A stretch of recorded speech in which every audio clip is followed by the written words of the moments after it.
Hi, and welcome back. In today's segment, we're going to talk about the spectrometer, which is a common analytical instrument in the lab. And you can see right here we have a spectrometer. In this case, you can see by the number 9, that is the 9th spectrometer we have, but not a big concern. So what does a spectrometer do? It measures the amount of light that's being absorbed or transmitted through a solution, okay? And you may have seen a picture of the visible spectrum before, and this just goes from blue to red. And all of these wavelengths of light can be separated by the spectrometer. So we can look at just one specific color, okay? And the way a spectrometer works is by having a light bulb inside of it, which is placed right over here. There's a light bulb. And then we're going to put our solution in the way. And then there's a detector on the other side. And whatever, it measures the light that comes in versus the light that comes out. And the way it measures that is using absorbance, which we'll talk about in 1 second, okay? So let's quickly walk through the parts of the Spec-20, all right? First, we have the LCD screen, which tells us the wavelength of light that we're interested in, that we're going to look at, and then the value of the absorbance. Typically, in chemistry, we're going to look at the absorbance, but we could also measure the transmittance, or how much light is getting out, okay? We also have the wavelength selection buttons here in nanometers. We can increase and decrease. And then we also have the zero absorbance button, or zero ABS. And what that does is it sets our blank.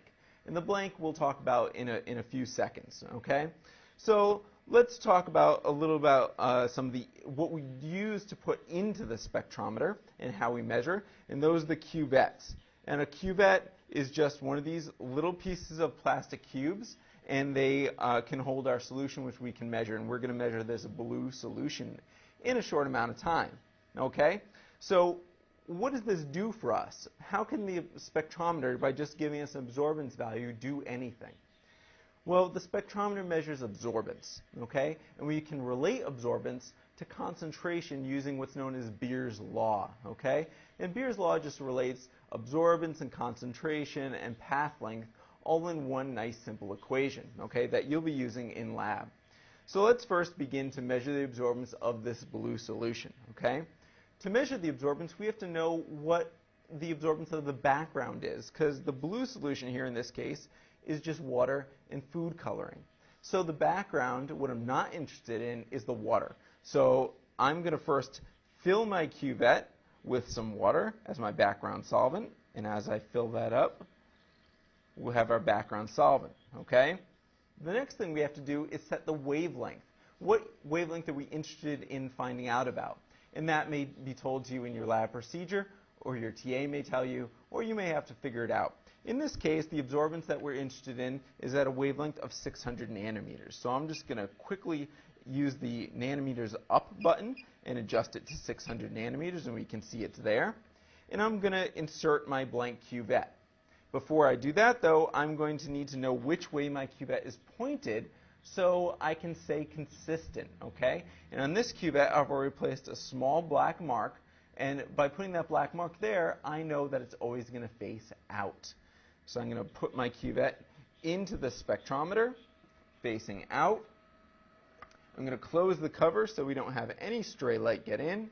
And the number that's there is not all that important. What we're going to do is hit the zero absorbance button, and that should set our wavelength and absorbance to 0. Okay, so we've set it to 0, and we have blanked our solution. So now, the only absorbance we read is going to be the absorbance of the blue solution.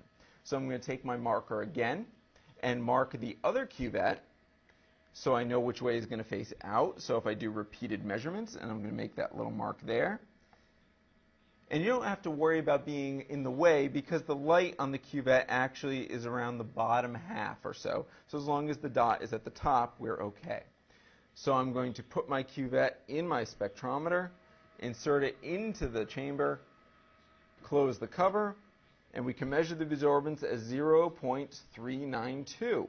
And it's a very stable number, and we can record that in our notebook for future use and using Beer's law to determine concentrations. Okay, so now we can remove our cuvette, and you may have more measurements to make. You frequently will, so you'd need to empty it out and clean it out.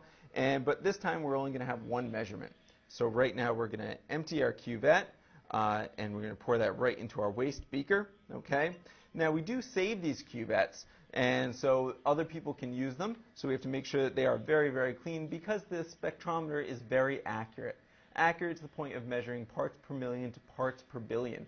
So we have to make sure that there's nothing else lingering behind there. So I'm going to use my wash bottle and wash it 1, 2, 3 times. Wipe it down with a Kim wipe, a tissue here, and just leave it upside down to dry. Okay? And that's the basic process of using a spectrometer, in this case specifically a Genesis 20 in the lab. Now I hope you've learned a little bit about using the spectrometer and that you'll be able to measure absorbance and use it well in determining analytical concentrations. So thank you very much, and see you next time.